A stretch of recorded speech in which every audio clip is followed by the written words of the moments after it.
Hey guys, this is crashandcortex here, bringing you the second of two battles which I had with fellow Shiny Hunting friend Arylide, also known as LoneStarAkira, also known as Amy. And this time we actually agreed to some special conditions through this battle, in that we'd only use Shinies which were caught between Pokemon Ruby and Sapphire and Pokemon Black and White version 2. So essentially, only Shinies caught between Generation 3 and Generation 5. Unfortunately, I was a fucking idiot, and I actually broke the rules without knowing. I thought it meant exclusively no Pokemon from X and Y. And you see that Jolteon on my team there? That Jolteon is actually a completely random female shiny Eevee found on Pokemon Y. So, yeah, I know I've said it before, Amy, but I'm really sorry I broke the rules like this. But, you know what, let's just get right into this battle. Don't want to stall any longer. There were some huge threats Amy had on the team, like that Gyarados, that, that Butterfree, surprisingly. So getting Stealth Rocks up was once again a priority. So a big smelly red Durian Ferrothorn is going to be my first course of action, just to get rocks up mainly. And Amy actually brings in quite a unique Golem set. She was using an Assault Vest Golem, allowing it to take special hits better while also being able to deal a lot of damage. However, this also meant she couldn't really put her Stealth Rocks up, and that, I feel, really sort of shifted the tide of the battle in my favour, since I was able to get Stealth Rocks up, alleviate a bunch of her threats, and at the same time, she couldn't do it with me because you can't use status moves, so Stealth Rock was kind of off limits for Amy, and Power Whip just kind of obliterated Golem right on the spot, just right there.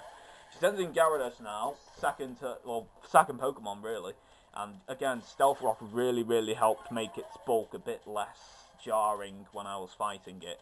It Mega Evolves first turn, and normally I'd be really scared, but I'm actually fairly well prepared to deal with Mega Gyarados on this team between Ferrothorn, Jolteon, and even Gastrodon, who actually has Storm Drain, so I did have a few ways of dealing with it, even if it did get a bit strong. But since Ferrothorn's out right now, I figured the best course of action against the boosted Mega Gyarados will just kind of be to paralyze it, make it super slow, and kind of make it a bit much slower and basically not really able to attack me occasionally.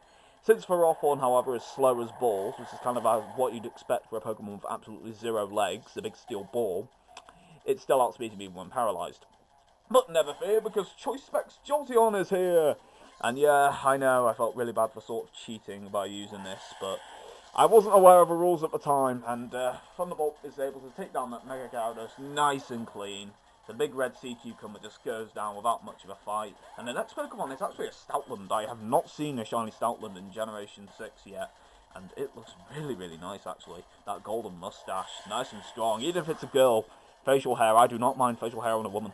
But yes, Stoutland goes down surprisingly easily. Choice Specs Jolteon is dead strong. But yeah, poor Stoutland wasn't able to do a thing. I like Stoutland, I really want to see what it can do, but I didn't get to. And Stealth Rock also helped in dealing with this Typhlosion, which I feel it could have had Eruption and been a huge threat.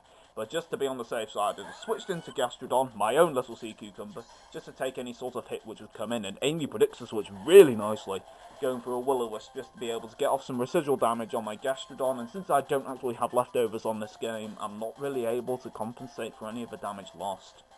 And I'm actually convinced that Amy's set for Typhlosion is actually defensively minded.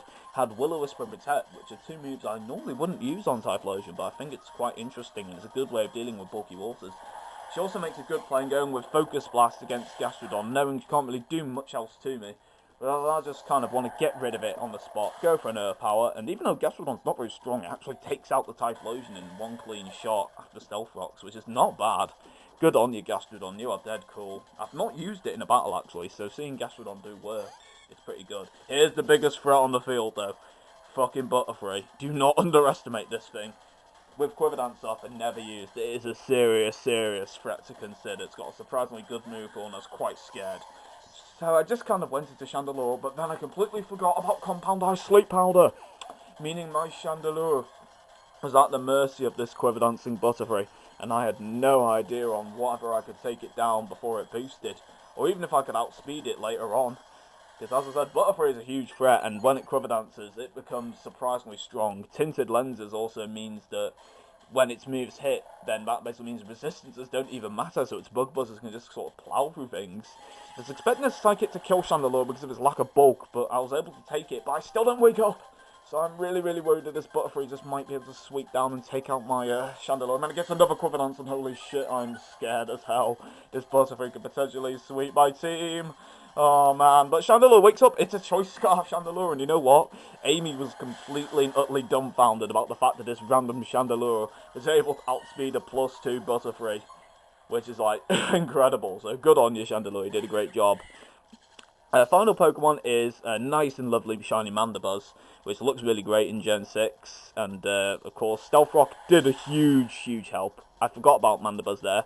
Flamethrower does a surprising amount given how especially defensive it is, but then Mandibuzz decides to go Leroy Jenkins and Brave Birds to Chandelure, completely obliterating my poor lovely decorational tool, but also taking down Mandibuzz in the process.